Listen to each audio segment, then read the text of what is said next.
Okay, this is a short video about derivative works and open source software.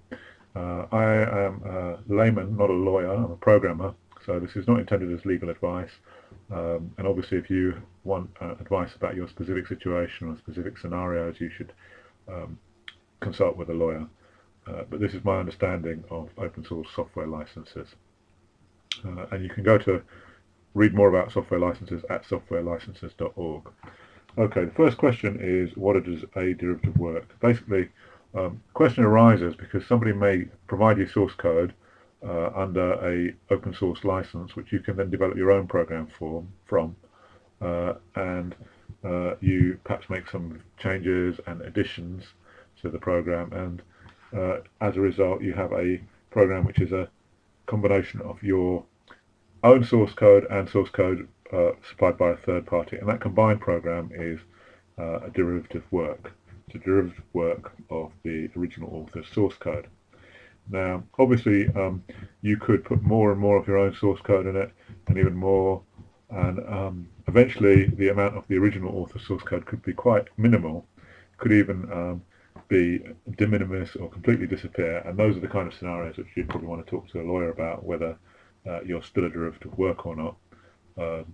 But generally speaking, if your program combines your own source code with source code from a third party, the combined program is a derivative work. Now, the reason this is important is open source software licenses quite often specify conditions on how you use derivative works, and more specifically how you distribute derivative works.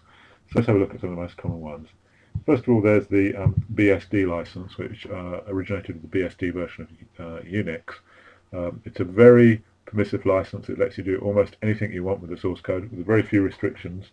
As long as you comply with these conditions 1, 2, 3, or perhaps even only 1 and 2, if there is no advertising clause, you can do what you like. And if you create a derivative work of a BSD license program, your combined program has very few restrictions on what you can do with it. You can even distribute it under a proprietary license, and in fact you'll find that BSD's license code has been reused in lots of different ways. So, for example, Microsoft have used it within Windows for parts of the networking system, or in the Linux operating system, which is developed under the GPL.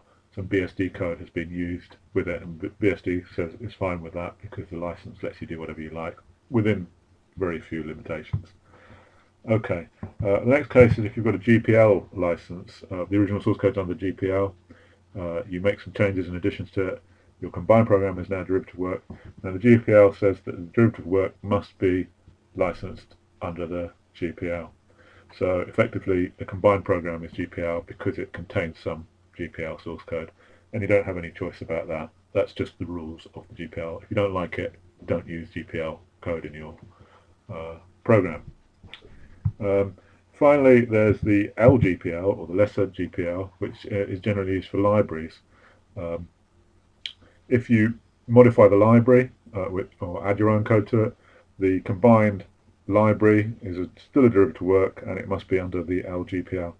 But there is a special case, which is provided the library stays under the LGPL, you can create a combined program where part of the program uses the library, in this case shown on the right-hand side, which is licensed under a different license. So, for example, it's possible to write a proprietary program that uses an LGPL library. The library is under the LGPL, including any changes you make to the library, but the proprietary program that you've written can be under your own license.